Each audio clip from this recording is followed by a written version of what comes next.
넘쳐나는 귀한 성탄의 시간 되시기를 주의 이름으로 축복합니다. 누구나 이 세상에 태어나는 데에는 저마다의 상황이 있고 또 이야기가 있습니다. 그래서 태어난 이야기로부터 누군가의 위인전이 시작되기도 하고, 우리처럼 평범한 사람들도 태어나던 그 순간의 이야기를 듣기를 원하고 또 그 이야기를 평생 기억하며 살아갑니다. 여러분들은 어느 시 어느 해에 태어나셨어요? 그리고 어떤 모습으로 태어나셨어요? 부모님들에게 다 그런 이야기를 들으셨을 거예요. 우리 부모님 늘 저한테 이야기합니다. 너 쥐띠인데 낮에 태어나서 배고프면 어떡할까? 엄마가 늘 걱정한다고. 그래서 지금도 우리 권사님 어머님이 생일이 되면, 제 생일날 되면 꼭 전화합니다. 생일날은 배고프면 안 된단다. 잘 챙겨 먹어라. 알겠습니다. 잘 먹고 있습니다. 누군가는 태어나는 그 순간이 위인전으로 연결되기도 하는 사람이 있고, 그래요. 평범한 우리들도 태어나는 그 순간을 오래오래 기억합니다. 인생에서 어쩌면 가장 소중하고 어쩌면 행복한 날이기도 해서 그렇겠죠. 오늘 본문은 하나님의 아들이신 예수님이 이 땅에 태어나신 그 이야기입니다. 누가는 예수님의 오시는 이 역사적인 이 일을 실제 역사의 사건과 연결시키고 있습니다.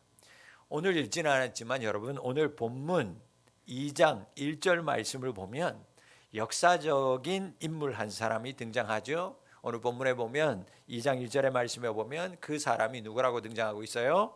가이사 아구스도. 여러분, 예수님과 아무런 상관도 없을 것 같은 이 사람이 갑자기 왜 성경에 등장할까요? 누가는 예수님의 이 탄생, 예수님의 오심이 분명한 역사적인 사건이라는 것을 이 역사적인 인물을 통해서 증명하고 있는 거예요. 예수님의 오심은 소설도 아니고 호구가 아니다. 분명한 역사적인 사건이었고 존재한 사건이었다. 그것을 알려주기 위해서 그 당시에 실제로 살았던 역사적인 인물을 증인으로 세우는 거예요. 자, 그러면 가이사 아구스토라고 하는 사람이 과연 누구일까? 세계사에서는요, 이 사람을 아우구스투스 황제라고 부릅니다. 바로 로마 최초의 황제가 된 사람, 가이사 아구스도, 즉 아우구스투스 황제를 말하는 거죠. 오늘은 이 역사적인 공부를 좀 먼저 하려고 합니다. 세계사 공부를 잠시 하려고 하는데요. 자, 아우구스투스가 황제가 되기 전까지 이 로마라고 하는 세상은요, 왕이 다스리는 군주 정치가 아니라 몇몇 집정관에 의해서 나라를 다스리는 공화 정치, 들어보셨을 거예요. 공화 정치를 하던 나라가 바로 로마였습니다. 로마는 삼두 정치라고 해서 세 사람의 머리, 삼두 정치해서 세 사람의 집정관에 의해서 그 큰 로마가 다스려졌습니다. 그리고 이 집정관 세 사람을 감시하고 감독하는 사람들이 바로 우리가 가끔 TV에서 보면 하얀 옷에 사람들이 모여서 회의하는 그런 사람들이 있죠. 그 사람들을 원로원이라고 합니다. 그래서 세 사람의 집정관, 그 사람들을 관리하고 감독하는 원로원 제도로 로마는 이루어져 가는 세상이었어요. 자, 이 삼두 세 사람의 집정관의 권력이 얼마나 대단했겠어요? 그 세 사람의 집정관이 누구였냐면, 여러분들, 한 사람은 레피두스라는 한 사람이었고, 또 한 사람은 안토니우스, 또 한 사람이 바로 우리가 말하는 옥타비아누스라고 하는 사람이에요. 여러분, 바로 이 세 사람 중에서 카이사르, 그 조카였던 옥타비아누스가 바로 오늘 우리가 얘기하는 아우구스투스 황제가 됩니다. 안토니우스라고 하는 사람은 우리가 잘 아는 그 세계에서 가장 미녀라고 하는 클레오파트라하고 결혼한 사람이 바로 안토니우스였어요.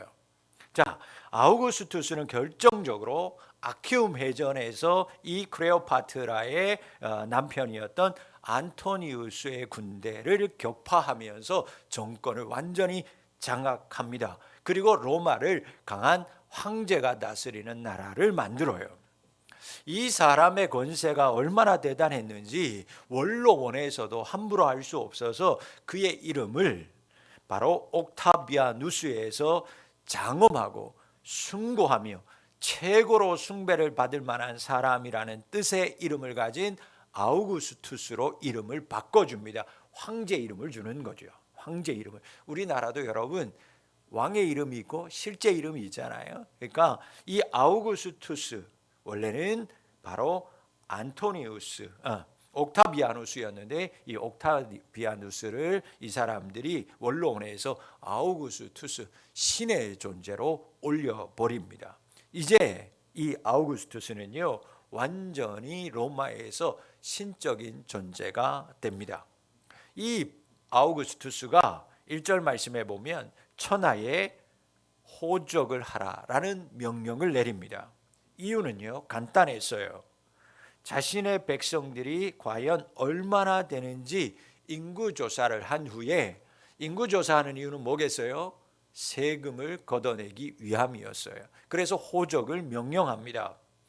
여러분, 하나님이 구약 성경에서 이스라엘 백성들에게 엄격히 금한 것 중에 한 가지가 있어요. 그것이 무엇이냐면 바로 인구조사입니다. 여러분 잘 아시죠? 다윗이 이 인구조사를 교만한 마음에 했다가 엄청난 대가를 치르죠. 이스라엘 전체에 전염병이 일어나게 되고 그것으로 인하여 7만 명이라고 하는 사람이 죽는 엄청난 재앙을 겪게 되는 거예요. 하나님은 인구조사 금하셨습니다. 여러분 유대인들이 이 사실을 모를 리가 없습니다. 그런데도 유대인들이 인구조사의 명을 거부하지 못하고 따른 것은 그것만 봐도 당시 이 아우구스투스 황제의 권세가 얼마나 대단했는지를 보여주는 단적인 한 가지의 예입니다. 그런데 여러분 놀라운 사실은 아우구스투스 황제의 이 명령이 오히려 하나님의 말씀을 성취시키는 도구가 되었다라는 것이에요. 황제의 호적 명령이 내려지자마자 요셉과 마리아도 어쩔 수 없이 지금 있었던 갈릴리 나사렛에서 고향인 베들레헴으로 가야만 했습니다. 산딸이 다 된 사람이요. 여러분 갈릴리 나사렛에서 베들레헴은 거의 150km가 됩니다. 그 거리를 그것도 걸어서 이동한다? 그것도 산모가 상상할 수 없는 일입니다. 아니 해서도 안 되고 할 생각도 않는 것이 정상이에요. 요셉도 마리아도 마찬가지였어요. 여러분 요셉과 마리아에게 베들레헴으로 이동하는 것은 전혀 그들에게 없던 계획이었습니다. 그러나 서슬퍼런 황제의 말을 듣지 않으면 살 수가 없었기 때문에 요셉과 마리아는 어쩔 수 없이 무리한 여정인 것을 알면서도 잘 살고 있던 갈릴리를 떠날 수밖에 없었습니다. 여러분 전화위복이라고 해야 할까요? 결국 이 부부의 떠남이 어떤 결과를 불러왔습니까? 아우구스투스 황제의 명령 때문에 요셉과 마리아가 갈릴리를 떠남으로 말미암아 예수님의 탄생지가 바뀌게 됩니다. 만약 황제의 명이 없었다면 예수님은 아마도 갈릴리에서 태어나셨을 거예요.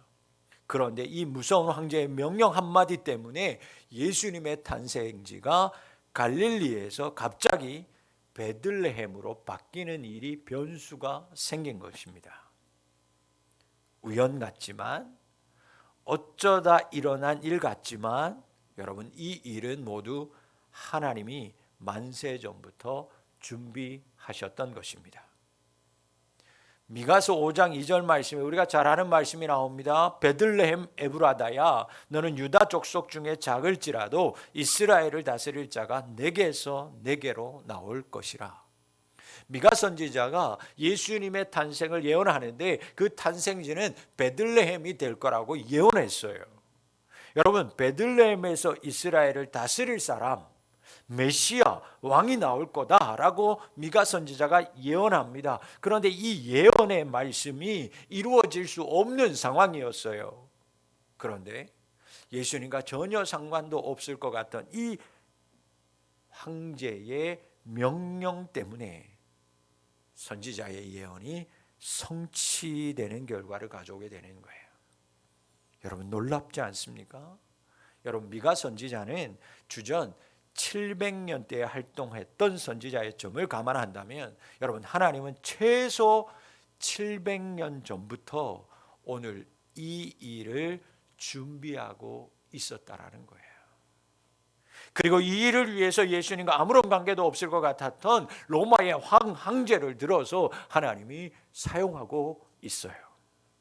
여러분 하나님의 일하심을 보십시오. 우리는 감탄할 뿐이고 놀랄 뿐이에요. 여러분 이 말씀만 봐도 정말 이 세상을 다스리는 진정한 왕이 누구인지를 분명하게 우리에게 말씀하고 있습니다. 로마의 황제는 사람을 힘으로 움직일 수 있었는지는 몰라도 하나님의 계획과 하나님의 역사는 전혀 움직일 수 없었어요.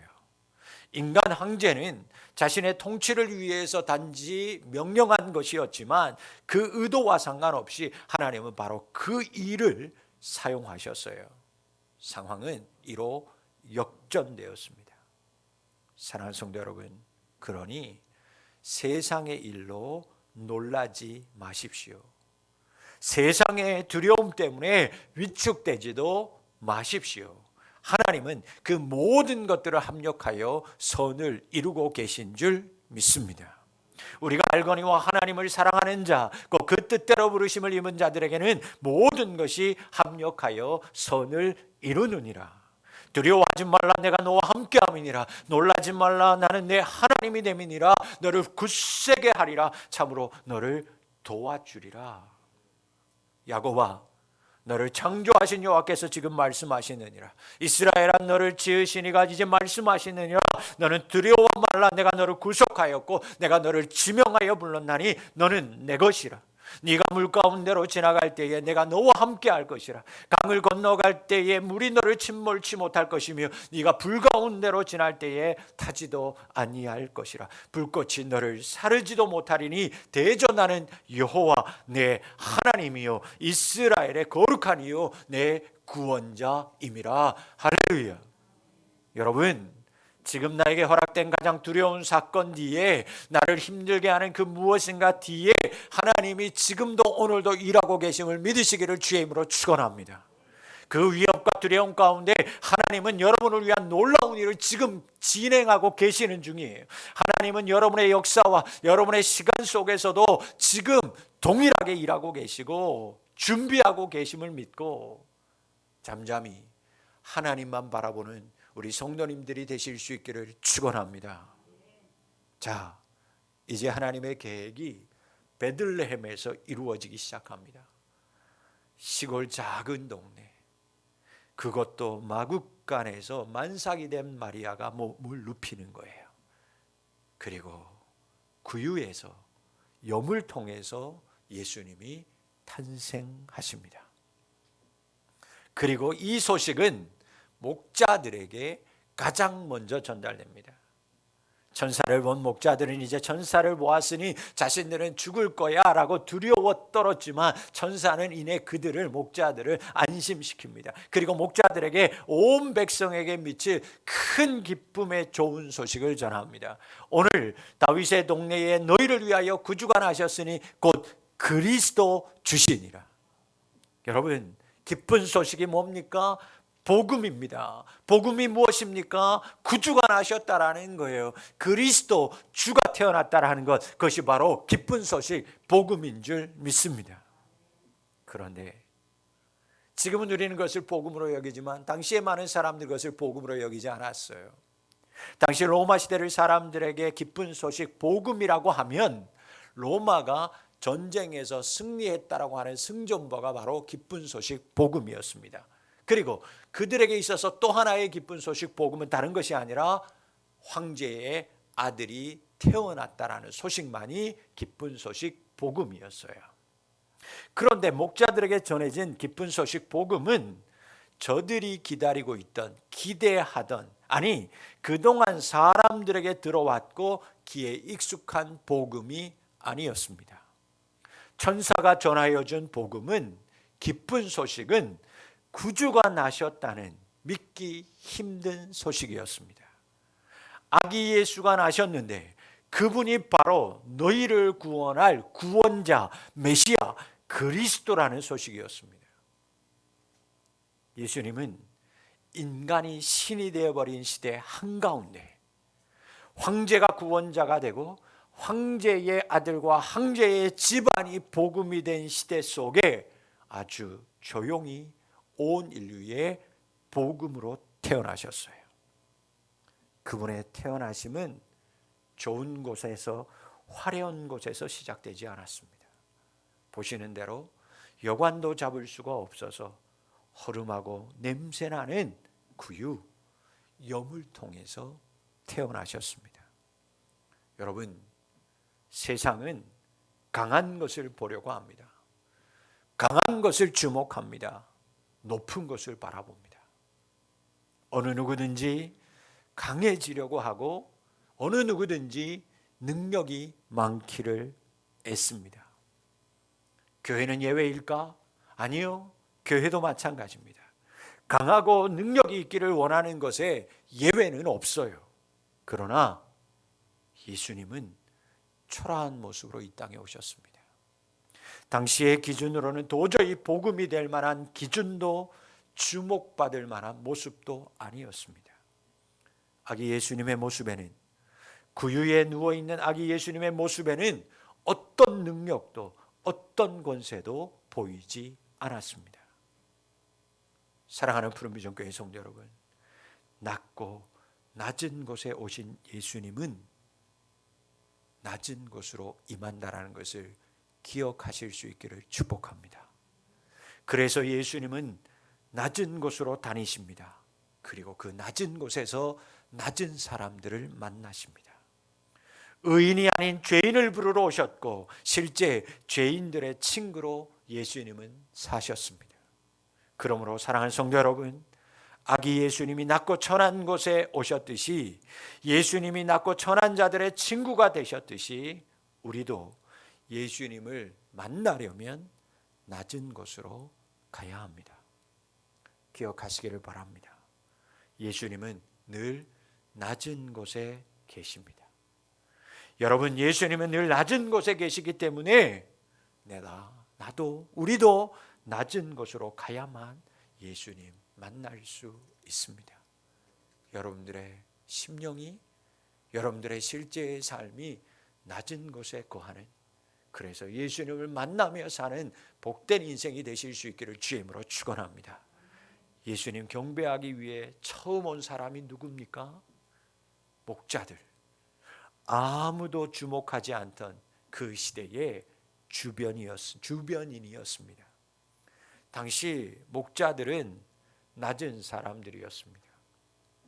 좀 더 자세히 당시 목자들의 실상을 이야기하자면, 목자는 낮은 사람들이기보다는 오히려 사람들이 꺼리는 직업군의 사람들이었습니다.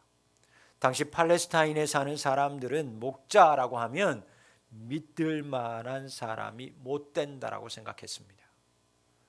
그도 그럴 것이 한 곳에 오래 머무는 사람들이 아니고 유목생활로 떠돌이에 불과한 사람들이었기 때문에 목자들은 늘 그 지역 주민들과 동떨어져서 생활하면서 살았어요. 그러다 보니까 당시의 문화나 생활을 따라가지 못하는 사람들로 취급받았던 사람이 목자들이었습니다. 이보다 더 심각한 문제는 목자를 향한 당시 사람들의 선입관이었습니다. 목자들은 내 것, 네 것에 구분이 없는 사람들이었습니다. 그래서 사람들은 늘 목자들을 의심의 눈초리로 보았습니다. 가끔 목자들은 홀로 있는 여행객을 공격하기도 했기 때문에 당시 사람들은 목자들을 강도들과 다를 바 없는 사람들로 인식했어요. 이러한 사회적인 인식 때문에 목자라고 하면 법정의 증인으로 세우지도 않았습니다. 세울 자격이 안 되는 직업군, 목자였어요. 믿을 수 없는 사람, 강도와 같은 사람들. 당시의 목자의 인식은 그러했습니다. 그런데 하나님은 이런 사람들을 예수님의 탄생을 처음으로 목격하는 증인으로 세우십니다. 세상 법정에 설 수도 없는 자격 없는 목자들이었지만 하나님은 저들을 예수님의 탄생을 최초로 목격하고 증거하는 증인으로 세우셨다라는 것입니다. 이렇듯 예수님의 탄생의 장소와 예수님을 처음 찾아온 목자들을 통해 하나님은 이 땅에 예수님을 왜 보내셨는지, 이 세상 누구에게 관심이 있는지 성경을 통해서 우리에게 분명하게 말씀하고 있습니다. 여러분, 지금 이 시대를 살아가고 있는 우리에게 하나님은 오늘도 우리가 아기 예수님을 만나기를 원하시고 있고 아기 예수님을 바라보기를 원하십니다. 오늘 목자들은 아기 예수님 자체를 보고 하나님께 영광을 돌립니다. 천사도 목자들에게 강보에 쌓여 구유에 누워있는 아기 예수님이 표적이라고 말씀하고 있습니다. 이것이 너희에게 표적이니라. 여러분, 오늘 우리는 이 말씀에 주목해야 합니다. 목자들은 아기 예수님 자체로 기뻐했습니다. 아기 예수님 그 모습을 본 것으로 하나님께 영광을 돌렸습니다.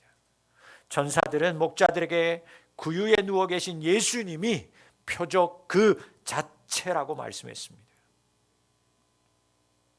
여러분, 우리는 어느 순간부터 예수님 자체를 기뻐하지 않고 있습니다. 흔히들 예수님 믿고 나서 예수님 믿은 이후에 찾아오는 평화나 이 세상에서 누리는 복이 눈에 보일 때, 그것이 눈에 보일 때, 내 손에 잡힐 때 예수님 믿어서 좋다라고 말합니다. 그러나 그 모든 것은 예수님 구주로 모신 이후에 나에게 일어난 사건들입니다. 천사도 목자들도 예수님 자체를 보고 표적으로 여겼고 기쁨으로 여겼다라는 사실을 우리는 기억해야 합니다. 아기 예수님이 목자들에게 한 것이 있습니까? 여러분, 아기 예수님이 목자들에게 한 것은 아무것도 없습니다. 냄새나는 여물통에 그저 아무것도 할 수 없이 누워 있었을 뿐이었습니다. 어쩌면 목자들의 방문 순간에 응애하고 다른 여느 아이들처럼 울고 있었을 수도 있습니다.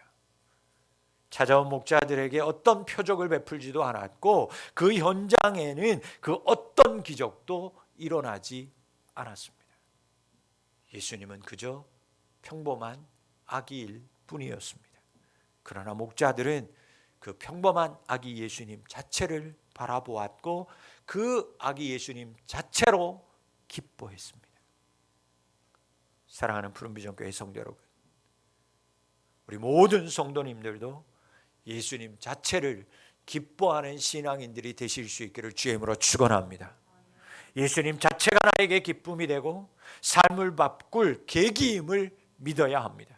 나에게 그 어떠한 변화가 없다고 해도, 여러분, 나에게 그 어떤 하늘의 소리가 들리지 않는다고 해도, 나에게 그 어떤 기적과 표적이 지금 현재 나에게 일어나지 않고 나타나지 않는다 해도 예수님 자체가 여러분들의 표적이 되고 기쁨이 될 수 있기를 주의 이름으로 축복합니다. 나 무엇과도 바꾸지 않으리. 나 무엇과도 주님을 바꾸지 않으리. 여러분, 우리 그 찬양 다 하죠. 여러분, 왜 주님을 안 바꿔요? 여러분, 왜 여러분들은 세상의 것들과 주님을 바꾸지 않습니까? 왜 다른 은혜 구하지 않나요? 기적 때문에 예수님 믿으십니까? 여러분, 물질 때문에, 건강 때문에 여러분 예수 믿고 있는 사람들이 있습니까? 여러분, 그 모든 것들을 잠시 내려놓고 예수님 자체를 사랑하는 우리 성도님들이 되실 수 있기를 축복합니다. 예수님으로 인해 감사하는 성도가 되어야만 합니다. 예수님께로부터 나오는 그 어떠한 표적이 아니라, 예수님께로부터 나오는 그 무언가를 기대하는 인생이 아니라 예수님 그분 자체 때문에, 그분 자체를 기대하는 것 때문에 다른 그 어떠한 것과도 예수님을 바꾸지 않는 우리 성도님들이 되실 수 있기를 바랍니다. 그런 믿음의 사람들에게 오늘 천사의 찬송 소리가 임할 뿐 아니라 천사들에게 들려주셨던, 그리고 그 목자들에게 들려주셨던 하늘의 소리가 들리게 될 줄 믿습니다. 지극히 높은 곳에서는 하나님께 영광이요, 땅에서는 하나님이 기뻐하신 사람들 중에 평화로다. 여러분, 이 평화는 하나님으로 말미암는 평화입니다. 죄악으로 인해 일그러지고 상처 입은 인간을 위해 하나님께서 친히 준비하신 평화입니다. 예수 자체를 믿는 믿음, 예수님 자체를 높이고 증거하는 사람에게 하나님은 그들과 평화의 언약을 세우십니다.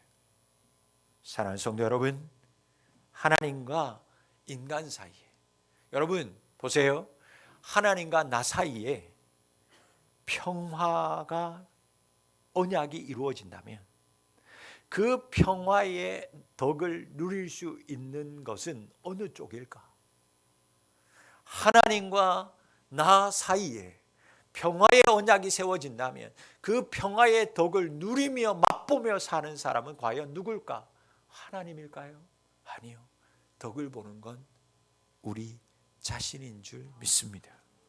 여러분, 예수님 자체를 기뻐하는 성탄이 되어야만 합니다.